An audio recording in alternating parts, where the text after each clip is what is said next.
नमस्कार दोस्तों, मैं सुरेश कुमार ई सफलता ऑनलाइन कोचिंग में आप सभी का स्वागत करता हूं। आइए आज हम हिंदी साहित्य के इतिहास को और आगे बढ़ाते हैं और आज हम पढ़ेंगे हिंदी साहित्य के इतिहास में प्रेमाश्रयी काव्यधारा, जिसे हम सूफी काव्यधारा के नाम से जानते हैं, क्योंकि इसके पहले हमने संत काव्यधारा पढ़ी थी। आज हम सूफी काव्यधारा के बारे में बात करेंगे। आइए देखते हैं। पहला पॉइंट, जिन निर्गुण भक्त कवियों के द्वारा प्रेम को मुख्य विषय बनाकर ईश्वर की उपासना की गई एवं उसी के आधार पर काव्य रचना की गई, उसे ही प्रेमाश्रयी काव्यधारा कहा जाता है। तो ये चीज़ आप ध्यान दीजिएगा कि प्रेमाश्रयी काव्यधारा क्या है। नेक्स्ट, दूसरा पॉइंट, इस काव्यधारा को प्रेमाश्रयी नाम सर्वप्रथम आचार्य शुक्ल द्वारा प्रदान किया गया था। यहाँ पे एक प्रश्न बनता है कि प्रेमाश्रयी काव्यधारा का जो नाम है ये किसने दिया? तो आचार्य रामचंद्र शुक्ल जी ने दिया। ठीक है, आइए आगे देखते हैं। इस काव्य धारा को प्रेम कथानक काव्य, प्रेम आख्यान काव्य परंपरा एवं रोमांसिक कथा काव्य परंपरा के नाम से भी जाना जाता है। नेक्स्ट, डॉक्टर रामकुमार वर्मा ने इस काव्यधारा को सूफी काव्यधारा के नाम से पुकारा। प्रश्न ये बनता है कि प्रेमाश्रयी काव्यधारा किसने कहा? तो आप उत्तर देंगे आचार्य रामचंद्र शुक्ल। अगर प्रश्न आ जाए कि सूफी काव्यधारा नाम किसने दिया, तो आप उत्तर लगाएंगे डॉक्टर रामकुमार वर्मा। नेक्स्ट, आइए आगे देखते हैं। सूफी शब्द की व्युत्पत्ति एवं उसके विविध अर्थ। ये सूफी शब्द आया कहाँ से, सूफी क्यों कहा जाता है, कारण क्या है, उसके बारे में हम आइए जानकारी लेते हैं। सूफी शब्द की व्युत्पत्ति तथा उसके वास्तविक अर्थ से संबंध अनेक मतांतर प्रचलित हैं। सामान्यतः मनसा वाचा कर्मा शुद्ध सात्विक एवं ईश्वर आराधना में मग्न एवं सांसारिक विषय शक्ति से दूर रहने वाले व्यक्ति को सूफी कहा जाता है। आइए आगे देखते हैं। सूफी शब्द की व्युत्पत्ति के संबंध में निम्न मत कौन कौन से हैं। पहला मत अगर मैं आपको बताऊं तो सूफ शब्द से मानते हैं लोग। सूफ का शाब्दिक अर्थ होता है ऊन, अर्थात ऐसे साधक जो सादा जीवन व्यतीत करते हुए सूफ यानी ऊन के वस्त्र पहनते थे, उन्हें सूफी कहा जाता था। तो ये तो पहला पॉइंट था। आइए इसका दूसरा मत देखते हैं कि क्यों सूफी कहा जाता है। सफ शब्द, एक शब्द है सफ। सफ का शाब्दिक अर्थ होता है पंक्ति, अर्थात जो लोग अपने पवित्र जीवन के कारण रोजे या कायामात यानी प्रलय के दिन एक अलग सफ यानी पंक्ति में खड़े किए जाएंगे, उन्हें सूफी कहा जाता है। तो ये भी आप ध्यान रखिएगा, इसमें बहुत अच्छी बातें हैं। पॉइंट तीसरा हम देखें। सूफी शब्द से सूफा का शब्द शाब्दिक अर्थ होता है चबूतरा, अर्थात मक्का में हजरत मोहम्मद द्वारा बनवाई गई मस्जिद के सामने स्थित सूफा यानी चबूतरे पर बैठ कर जो लोग ईश्वर भक्ति करते थे, उन्हें सूफी कहा जाता था। आइए चौथा पॉइंट देखते हैं। सूफी शब्द से कहते हैं कुछ लोग, तो सूफी का शाब्दिक अर्थ होता है पवित्र, अर्थात ऐसा व्यक्ति जो परमात्मा के प्रति निश्चल भाव रखता है, सभी प्राणियों से शुद्ध व्यवहार करता है तथा जिसके लिए स्वयं परमात्मा भी अपना स्नेह प्रदर्शित करता है, उसे सूफी कहते हैं। ये आपका चौथा मत है। आइए हम पांचवें मत की बात करते हैं। सोफिया या सोफियस शब्द से, इसके अनुसार ऐसा परम ज्ञानी व्यक्ति जिसे पूर्णत्व यानी पूर्णत्व का साक्षात्कार हो चुका है उसे सूफी कहते हैं। नोट, इस मत में पुस्तवी ज्ञान यानी इल्मे सफीना की अपेक्षा हृदय ज्ञान यानी इल्मे सीना को विशेष महत्व दिया जाता है। तो ये पांचवा मत था। आइए छठवें मत की बात करते हैं। तसव्वुफ, तसव्वुफ शब्द से, इसके अनुसार परम सत्य का ज्ञान प्राप्त करने वाला व्यक्ति सूफी कहलाता है। आइए नेक्स्ट पॉइंट देखते हैं, सूफी मत की विविध परिभाषाएं व व्याख्याएं। आइए पहली अगर मैं परिभाषा आपसे शेयर करूं तो अब्दुल हुसैन अन नूरी के अनुसार, जिसे संसार से घृणा होती है और परमात्मा से प्रेम होता है उसे सूफी मत कहते हैं। आइए अगली परिभाषा जो दी है वो अबूह सन सालूकी के अनुसार देखते हैं कि विधि निषेधों से मुंह मोड़ना सूफी मत है। आइए तीसरी परिभाषा हम देखते हैं। अबू सईद फजल्ला के अनुसार एक निष्ठ भाव से परमात्मा में ध्यान लगाना ही सूफी मत है। नेक्स्ट चौथा, अबू वक्र सिउली के अनुसार परमात्मा के अतिरिक्त किसी में मन केंद्रित ना करना ही सूफी मत कहलाता है। पांचवी परिभाषा है डॉक्टर विमल कुमार जैन के अनुसार, विधि यानी विधि विधानों से मुख मोड़ निखिल विश्व में व्याप्त इस शाश्वत तथा अमूर्त शक्ति की झलक सर्वत्र पाकर मुस्लिम साधकों ने जो रहस्य अभिव्यक्त किए उन्हीं के सामंजस्य का नाम सूफी मत है। तो ये 5 आपको परिभाषाएं मैंने बताई। इसमें से एक परिभाषा आपकी पूछी जाती है कोई न कोई, तो परिभाषा याद रखिएगा। सूफी शब्द कैसे आया, सूफी क्यों कहते हैं, सूफी कभी क्यों कहा जाता है, ये सारी चीजें मैंने आपको बताई। आइए आगे बात करते हैं। सूफी संप्रदाय की प्रमुख विशेषताएं यानी जो सूफी मत है उसकी मैं प्रमुख विशेषताओं की बात करूंगा। सूफी काव्यधारा की प्रमुख विशेषताएं। पहली, इस काव्यधारा के काव्यों का नामकरण प्रायः नायिकाओं के नाम पर किया गया है, जैसे पद्मावत, चंदायन, मधुमालती, मृगावती। मतलब जो सूफी मत के संत थे उन्होंने जो काव्य रचना की वो स्त्री पात्र को जो है ज्यादा महत्व दिया और उन्हीं के नाम पर जो है इन्होंने रचनाएं लिखी।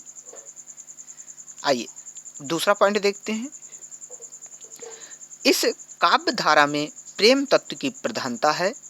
यह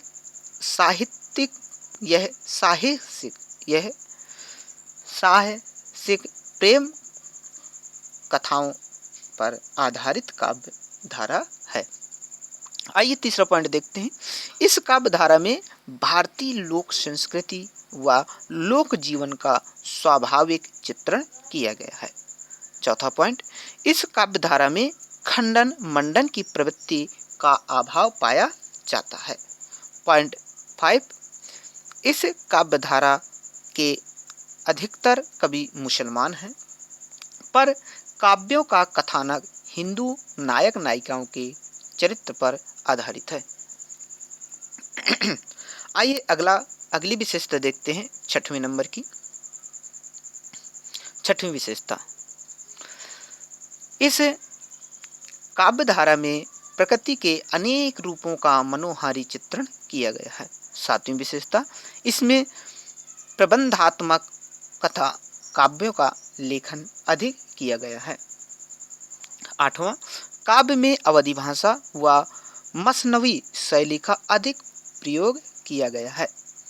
आगे देखिए, इसमें दिखा है मसनवी शैली, जिस रचना के आरंभ में ईश वंदना, पैगंबर की स्तुति एवं साहे वक्त की प्रशंसा की जाती है, वह मसनवी शैली कहलाती है। इसमें 5 या 7 चौपाई प्लस 1 दोहा या सोरठा का प्रयोग होता है। इसमें गुरु वंदना करके आत्म परिचय भी प्रस्तुत किया जाता है। इसे मसनवी शैली कहते हैं। आइए हम 9वीं विशेषता की बात करते हैं।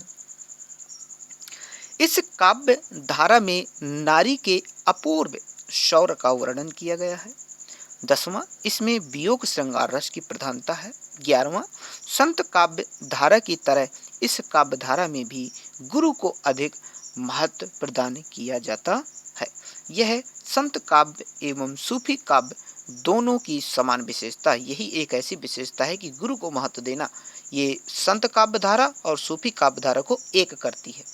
तो कभी कभी प्रश्न आ जाता है कि वह कौन सी विशेषता जो दोनों में पाई जाती है, तो यह 11वें नंबर की।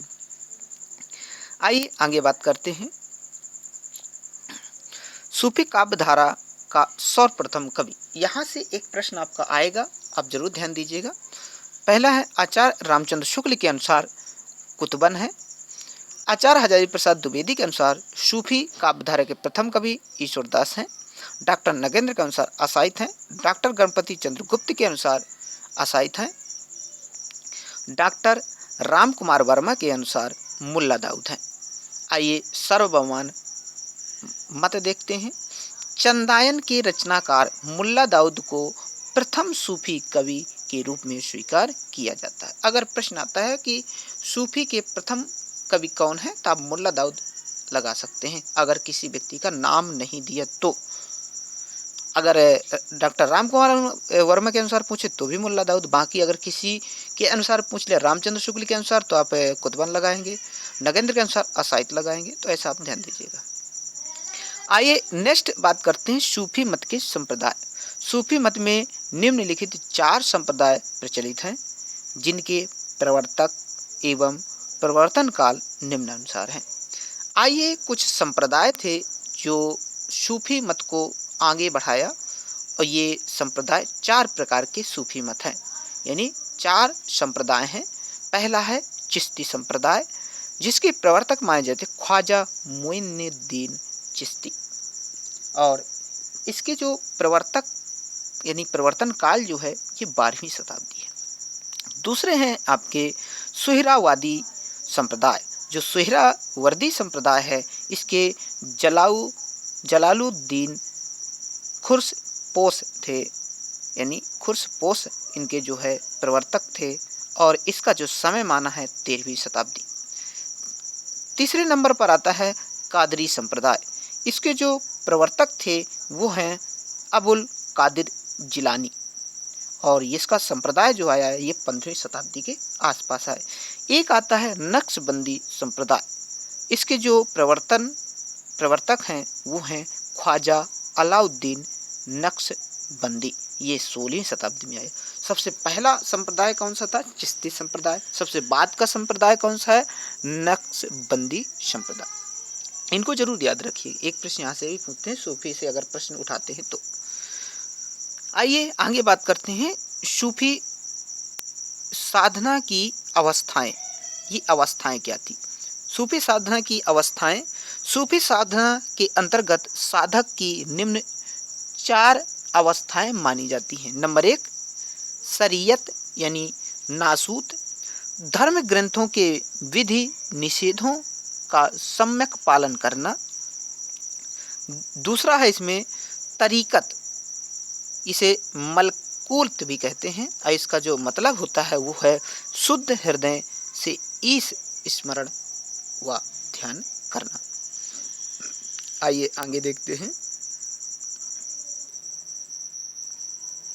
आइए हम बात करते हैं हकीकत की। हकीकत का अर्थ होता है जबरूत। भक्ति के प्रभाव से सत्य का सम्यक बोध हकीकत कहलाता है। मारिफत क्या होता है? लाहूत ये इसका अर्थ है, अगर इसके बारे में हम जानकारी लें तो कठिन वृत्तों से प्राप्त सिद्ध अवस्था जिसमें साधक परमात्मा में लीन हो जाता है, इस अवस्था में आत्मा यानी रूह बका यानी जीवन प्राप्त करती है। तो बका का अर्थ होता है जीवन, आत्मा का अर्थ होता है रूह। आइए विशेष तथ्यात्मक जानकारियां लेते हैं।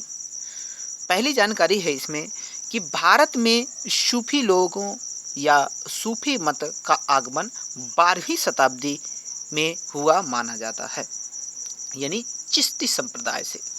आइए दूसरी बात देखते हैं। सूफी मत का मेरुदंड प्रेम माना जाता है।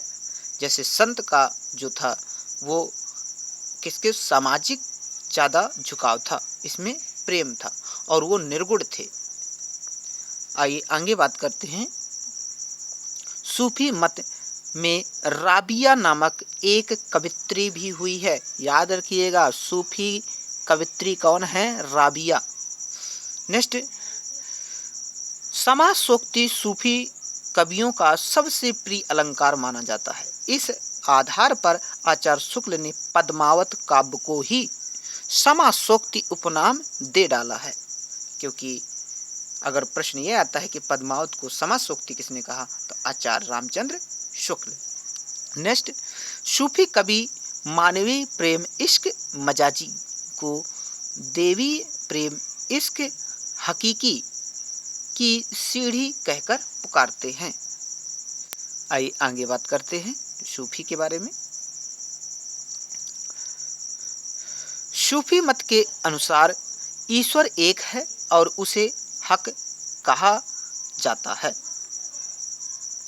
इंसान को हक तक पहुंचने के लिए, हक का मतलब ईश्वर, हक तक पहुंचने के लिए 4 अवस्थाएं पार करनी पड़ती हैं। एक है शरीयत, दूसरी है तरीकत, फिर हकीकत और लास्ट है मारिफत। ये 4 अवस्थाएं आप पार करेंगे तो आपको मोक्ष की प्राप्ति होगी, ये इनका मानना था। आइए अगली बात देखते हैं। मारिफत अवस्था में आत्मा रूह यानी बका यानी जीवन प्राप्त करती है।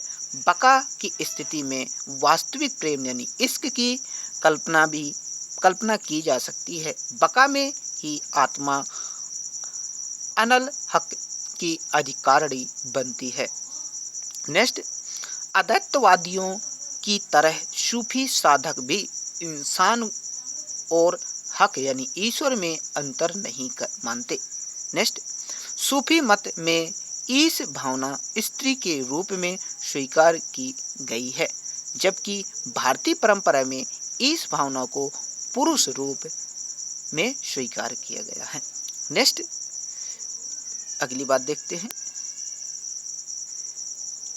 आइए अगली बात यानी 10वीं है, 10वीं नंबर की बात। एक सेकेंड, अब सही है। 10वीं,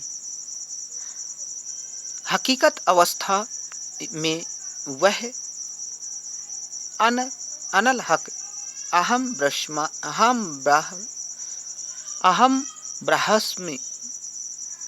ब्रह्मास्मि का अनुभव करने लग जाता है। तो ये कुछ सूफी काव्यधारा की प्रमुख विशेषताएं थी, उनके बारे में जानकारी थी। आइए अब हम बात करते हैं सूफी काव्यधारा के प्रमुख कवि और उनकी रचनाएं और उनके बारे में थोड़ी सी जानकारी ले।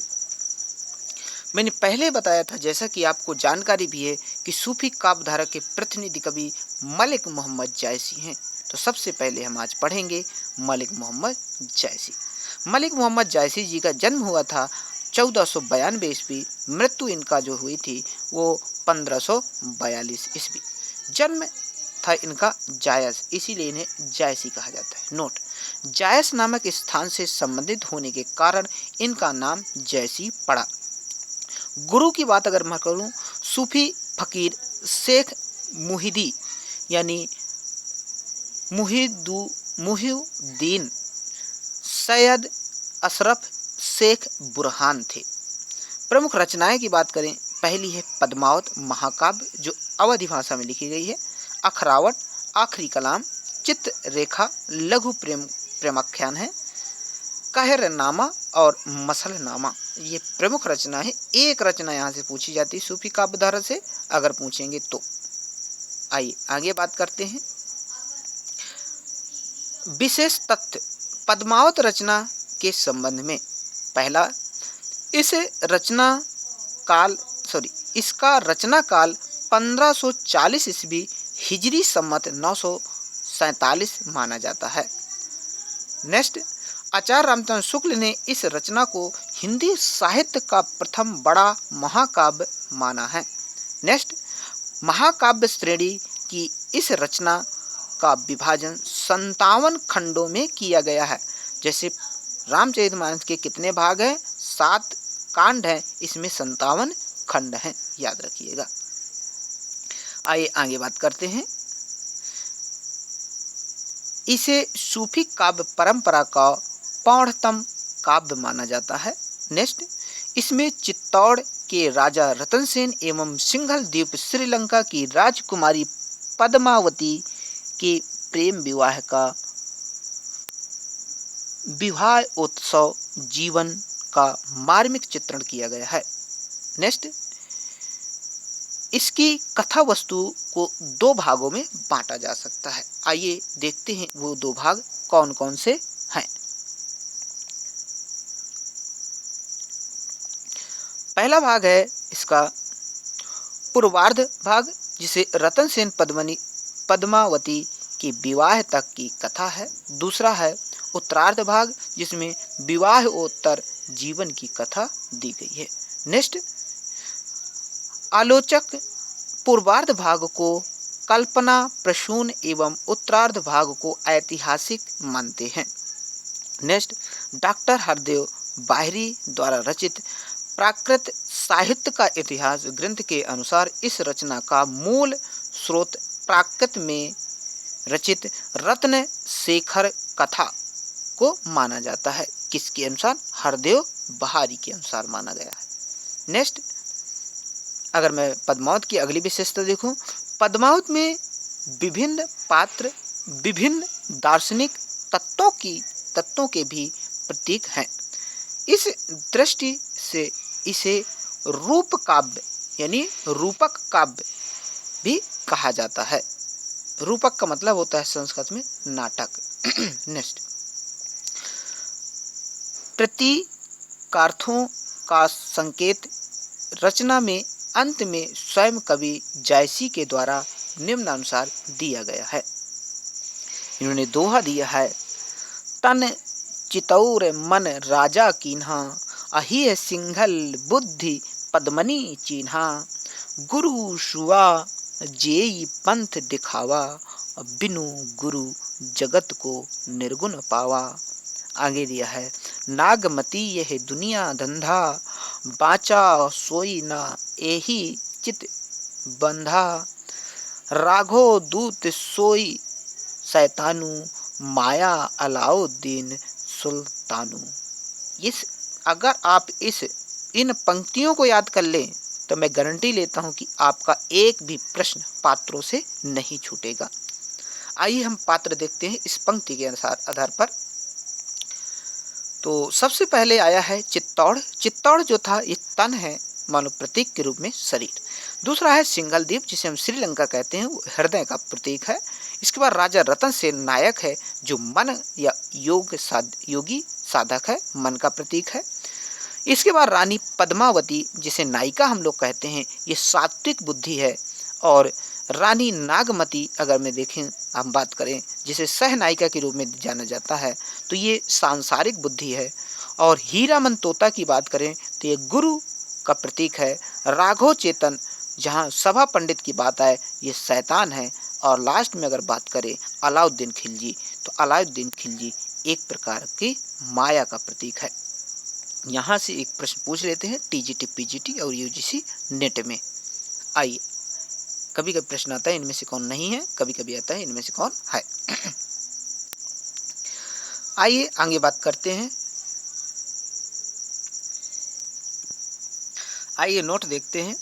आचार्य शुक्ल ने इस प्रतीक योजना में फेरबदल करके राजा रतन को आत्मा का एक पद्मावती को परमात्मा का प्रतीक माना है। आत्मा और परमात्मा से जोड़ दिया किसने? रामचंद्र शुक्ल। इस ग्रंथ में आरंभ में कवि ने मसनवी शैली की रूढ़ि के अनुसार शाहे वक्त शेर शाह की प्रशंसा की है। नेक्स्ट, अब ये जो पंक्ति दी है, लिखा है शेर शाह देहली सुल्तानू चारहु खंड तस्तपय जस भानु ओहि छाज राज औ पाटू सब राजा भुई धरा ललाटू। तो ये इनकी एक पंक्ति है। इसके अनुसार आप ध्यान दे सकते हैं कि ये पंक्ति कहाँ है, क्योंकि कभी पंक्ति आ जाती, पूछ लेते किसकी पंक्ति है। नेक्स्ट, इस आधार पर यह कहा जा सकता है कि यह रचना शेर शाह सूरी के शासन काल में रची गई थी। इस पंक्ति के आधार पर हम प्रमाण दे सकते हैं कि शेर शाह सूरी के समय रचना लिखी गई। नेक्स्ट, आचार्य रामचंद्र शुक्ल ने इस रचना को समासोक्ति कहकर पुकारा। नेक्स्ट, आचार्य रामचंद्र शुक्ल के अनुसार ही यह सर्वाधिक प्रौढ़ एवं सरस प्रेम मार्गी काव्य माना जाता है। नेक्स्ट, इसमें एक स्थान पर नागमती के 12 महीनों की वियोग दशा का वर्णन किया गया है, जिसे हम 12 मासा कहा जाता है, यानी जिसे हम 12 मासा कहते हैं। ग्रंथ के प्रारंभ में जायसी ने ईश्वर स्तुति में लिखा है, क्या लिखा है? सुमराओ आदि एक करतारू जे ही ज्यों दीन कीन संसारू। आचार्य रामचंद्र शुक्ल ने पद्मावत को भक्ति काल का वेद व्यास कहा है। देखिए, आचार्य रामचंद्र शुक्ल ने पद्मावत को भक्ति काल का वेद वाक्य कहा है। ठीक है, वेद वाक्य कहा है। आइए आगे बात करते हैं।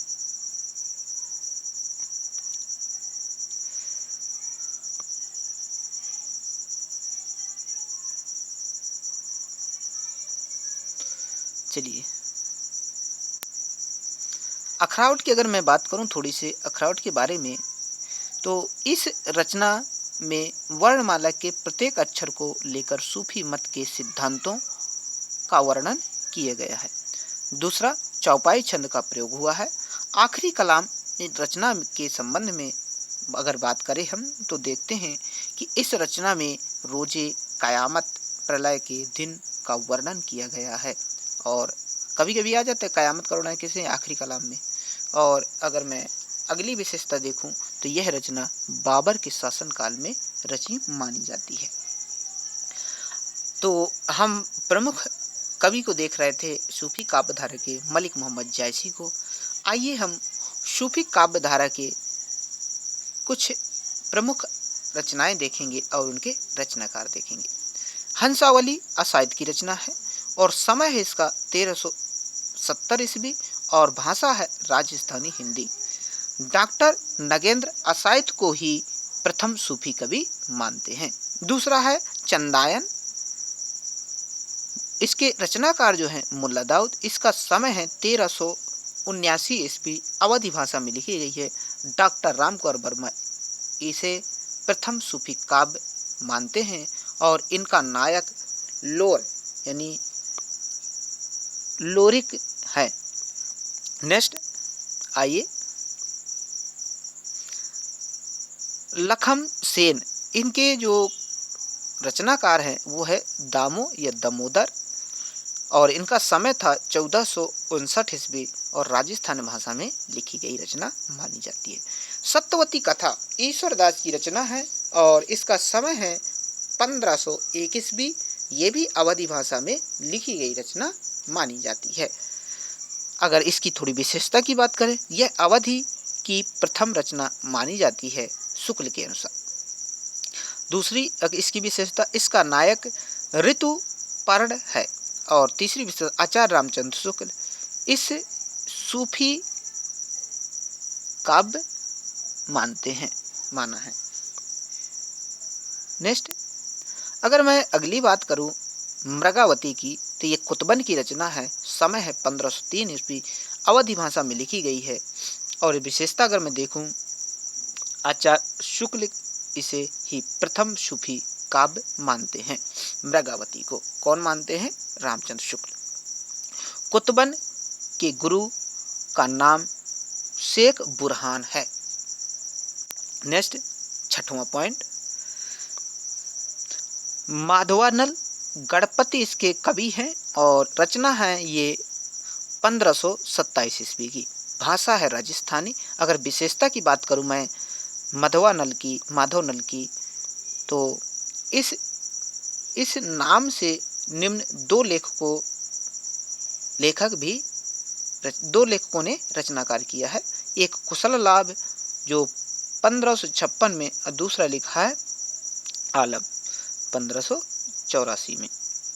इसे काम कंदला भी कहते हैं। आइए मैं सातवीं रचना की बात करता हूं। तो सातवीं रचना है मेरे पास मधुमालती, मंझन की रचना है, बहुत पूछी जाती है। 1545 में लिखी गई, अवधी भाषा में है। इसका नायक मनोहर है।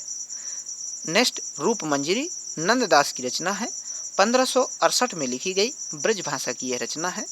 नेक्स्ट, चितई वार्ता किसकी रचना है? नारायण दास की है, 1590 में लिखी गई, राजस्थानी मिश्रित ब्रज भाषा है। इसके बाद चित्रावली उस्मान की रचना है, बहुत अच्छी रचना मानी जाती है, पूछी बहुत जाती है। ये 1613 ईस्वी में लिखी गई, अवधी भाषा की रचना है। और इसकी एक विशेषता देखें तो इसका नायक सुजान है। यहाँ जहांगीर, यह जो रचना है जहांगीर के समय रचित मानी जाती है। आइए आगे बात करते हैं कुछ और अन्य बातों की। इसके बाद अगर रचनाकार मुझे मिले तो वो हैं प्रेम विलास कवि रचना है ये, जिसे प्रेम लता की कथा के नाम से जानते हैं। रचयिता हैं जैन श्रावक झटमल। रचना काल है 1556 ईस्वी। इसके बाद रस रतन फुहकर की रचना है और इसका समय है 1618 ईस्वी। ज्ञानदीप शेख नबी की रचना है 1619 ईस्वी। नोट, आचार्य शुक्ल के अनुसार ये प्रेम गाथा परंपरा के अंतिम कवि माने गए हैं। कौन? ये माने गए हैं शेख नबी। आइए अगली बात मैं करता हूँ नल दमयंती। ये नरपति व्यास की रचना है और कब लिखी गई है? ये जो लिखी गई है वो लिखी गई है 1626 ईस्वी में। नेक्स्ट में अगर मैं बात करता हूँ अगली रचना की, तो अगली रचना है हमारे पास वो है नल चरित्र। मुकुंद सिंह की रचना है, 1641 में लिखी गई। लास्ट में हम देखते हैं 6वें नंबर पे ग्रंथ लैला मजनू, यानी लैला मजनू हम लोग जानते हैं, लेकिन लैला मजनू नाम से ग्रंथ मिलता है। इसके कवि हैं जान कवि। अगर मैं थोड़े से इसके विस्तार की बात करूं, इसमें नोट भी दिया हुआ है। इसका रचना काल 1612 से 1664 ही ईस्वी माना जाता है। 7वीं शताब्दी में संख्या की दृष्टि से सर्वाधिक प्रेम आख्यानों की रचना करने वाले कवि जान कवि ही माने जाते हैं। इन्होंने कुल 78 काव्य ग्रंथों की रचना की थी, जिसमें से 29 प्रेमाख्यान काव्य हैं। इनकी अधिकांश रचनाएं कथा शीर्षक से उपलब्ध होती हैं, यथा कथा रत्नावली, कथा कनकावती, कथा कमलावती, कथा मोहिनी, कथा नल दमयंती, कथा कलावंती, कथा रूप मंजरी, कथा कलंदर, कथा कथा पिज रससाम। इसके बाद शाही जयदेव व देवलदे। तो ये इनकी रचनाएं थी। थोड़ी से रचनाएं जो है कथा लगाकर इनकी बोली गई हैं, तो आप ध्यान दीजिएगा।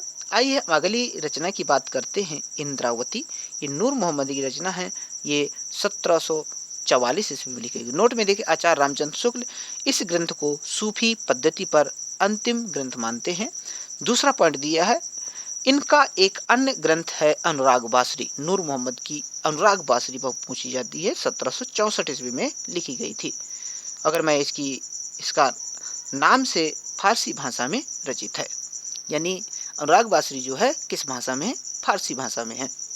तीसरा, इन्होंने अपनी रचना शैली में चौपाइयों के बीच में दोहा छंद का प्रयोग नहीं करके बारहवें छंद का प्रयोग किया है। किसने? नूर मोहम्मद जी ने, याद रखिएगा। पुष्पावती जो है ये दुखहरण दास की रचना है और ये लिखी गई थी 1669 ईस्वी में। हंस जवाहिर कासिम शाह की रचना है, 1726 में लिखी गई। नोट, यह फारसी भाषा में रचित है। और दूसरा है नामी प्रेस, लखनऊ से प्रकाशित हुई थी।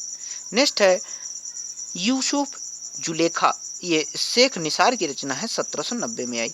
लास्ट अंतिम दी है, 11 नंबर पे दी हुई हैं, जिनके समय तो कम दिखाए गए हैं। तो प्रेम दर्पण, ये शेख नजीर की रचना है। नेक्स्ट है कनक मंजरी, ये काशीराम की रचना है। पद्मनी चरित्र लालचंद की रचना है। और नल दमन जो है सूरदास की रचना मानी जाती है और इसका समय भी दिखाया गया है 1657 ईस्वी। आइए आगे देखते हैं।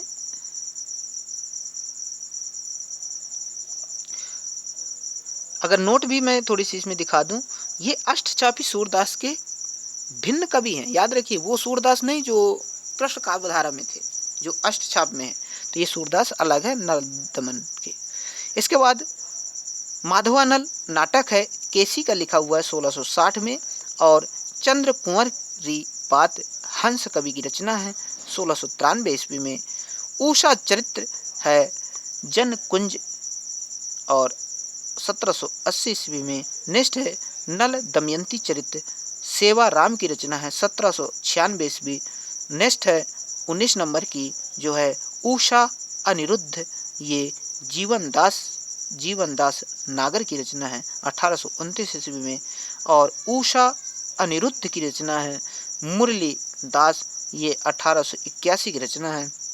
उषा अनिरुद्ध जो रचना दी है वो है यहाँ पर रामदास की और इसका जो समय दी है 1837 ईस्वी। लास्ट में रचना है प्रेम चिंगारी जो अली शाह की रचना मानी जाती है। तो हम आज जो है पूरा सूफी काव्यधारा को संक्षेप में पढ़ा और इस पुस्तक में इतनी चीज़ें दी गई हैं जो आपको जो महत्वपूर्ण लगे, इम्पोर्टेंट लगे, उनको आप नोट करिएगा और इसके बाद अपनी तैयारी को जारी रखिएगा। अगर आप लोगों को यह वीडियो अच्छा लगा हो, पसंद आया हो, तो इस वीडियो को लाइक कीजिएगा और नए हों तो चैनल को एक बार सब्सक्राइब कर लीजिए। जैसा कि मैं इसी प्रकार के तथ्यात्मक वीडियो आपके पास लाता रहूँगा। मैं नहीं चाहता कि मैं फर्जी चीज़ें आपको दूँ, ये ऑथेंटिक है और आप इनको किताबों से मैच कर सकते हैं। किताब बहुत अच्छी है। TGT-PG प्रवक्ता भर्ती के लिए, जूनियर असिस्टेंट प्रोफेसर के लिए, और अगर आप देखें जैसे जूनियर भर्ती चल रही समय उसके लिए भी, और TGT-PGT के लिए एक किताब रामबाण है। तो कल हम जब पढ़ना शुरू करेंगे तो हम पढ़ेंगे सगुण काव्यधारा। सगुण काव्यधारा में हम कृष्ण काव्यधारा को पहले पढ़ाएंगे, फिर राम भक्ति काव्यधारा को पढ़ाएंगे। तो आज यहीं तक, अगले दिन हम सगुण काव्यधारा को लेकर आऊँगा। तब तक के लिए नमस्कार, जय हिंद, जय भारत।